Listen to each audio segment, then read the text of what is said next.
Hello friends, my name is Ravi Kumar Bhardwaj and this is part 5th of VB.NET tutorial series. So guys, आज मैं आप लोगों को यह बताने वाला हूं कि कैसे हम प्रोग्राम में वेरिएबल्स को क्रिएट कर सकते हैं और उन वेरिएबल्स को प्रोग्राम में यूज़ कर सकते हैं। उन वेरिएबल्स में कैसे हम डिफरेंट टाइप्स के डेटा टाइप का यूज़ कर सकते हैं और उन वेरिएबल्स में है कैसे हम डिफरेंट डेटा टाइप्स के अनुसार उसमें वैल्यूज़ को स्टोर करा सकते हैं और उन्हें आउटपुट के रूप में प्रिंट करा सकते हैं। सो गाइस, जैसे हमने यहाँ जस्ट पिछले प्रोग्राम में हमने एक फॉर्म डिज़ाइन किया था, इसी फॉर्म के ऊपर हम वेरिएबल्स के लिए प्रोग्राम को क्रिएट करते हैं। जैसे मैं चाहता हूँ कि मैं इस बटन पे क्लिक करूँ तो जो भी मैंने वेरिएबल को स्टोर किया है उस वेरिएबल का आउटपुट हमें दिखाई दे।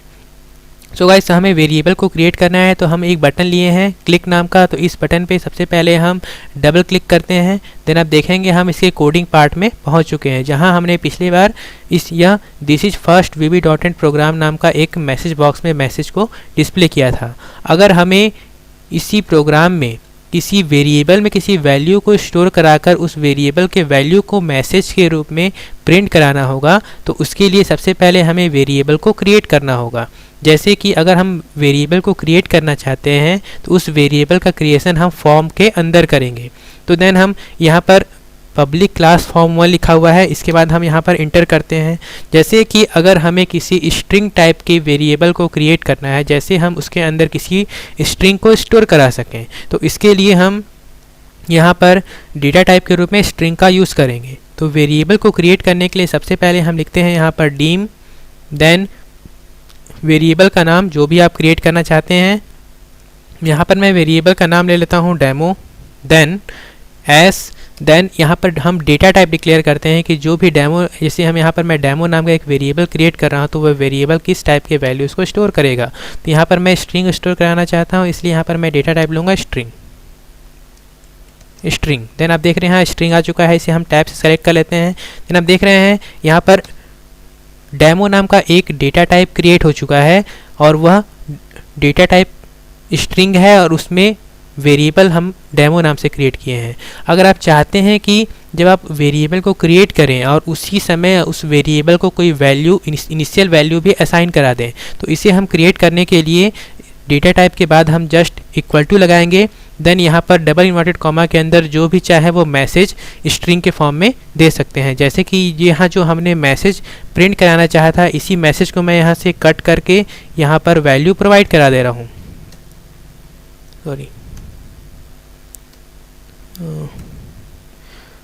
गाइस, यहाँ वैल्यू कट हो चुका है। यहाँ पर मैं फिर से लिख लेता हूँ, जैसे this is first VB.NET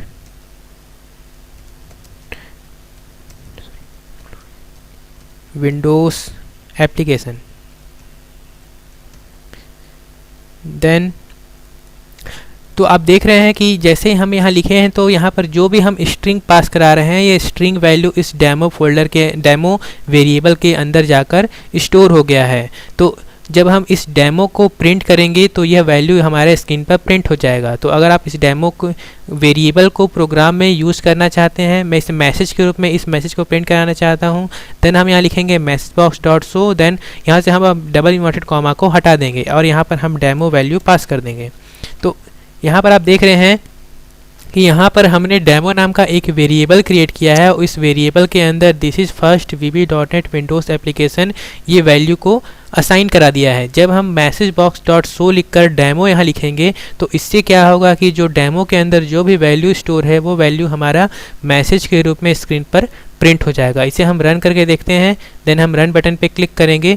then इस क्लिक बटन पे क्लिक करेंगे तो आप देखेंगे हमें मैसेज के रूप में प्राप्त हो रहा है this is first VB.NET Windows application, क्योंकि हमने डेमो के अंदर यही वैल्यू को स्टोर किया था।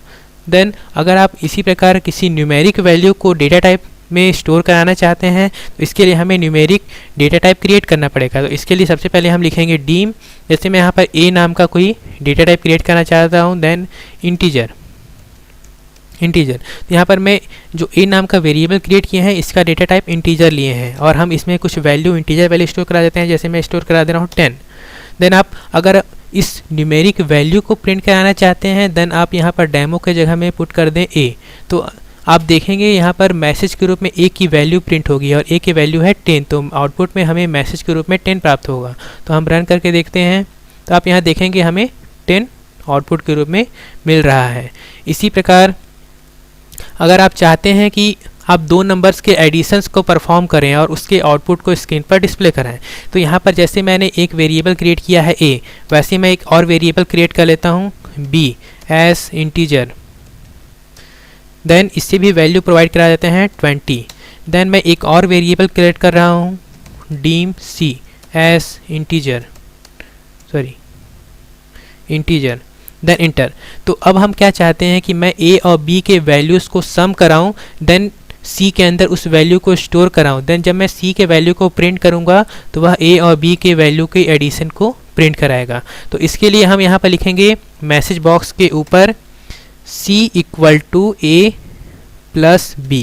तो इससे क्या होगा कि a और b जो दो वेरिएबल हमने क्रिएट किया था, इसमें a का जो भी वैल्यू होगा, जैसे a का वैल्यू है 10 और यहाँ पर b वेरिएबल का जो भी वैल्यू है, जैसे इसका वैल्यू है 20, तो यहाँ पर 10 प्लस 20 दोनों का एडिशन परफॉर्म होगा और इसका रिजल्ट c वेरिएबल के अंदर ट्रांसफ़र हो जाएगा।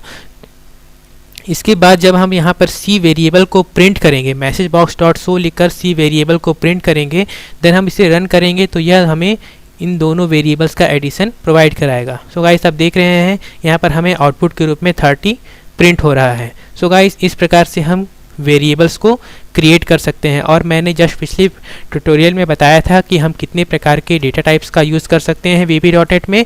तो जैसे यहाँ पर मैंने स्ट्रिंग और इंटीजर नाम के दो वेरिएबल्स को क्रिएट किया है, इसी प्रकार से आप बाकी सभी डेटा टाइप्स के वेरिएबल्स को प्रोग्राम में क्रिएट कर सकते हैं और उन्हें प्रोग्राम में यूज कर सकते हैं। So guys hope you enjoy it and please subscribe to my channel and thank you for watching this video.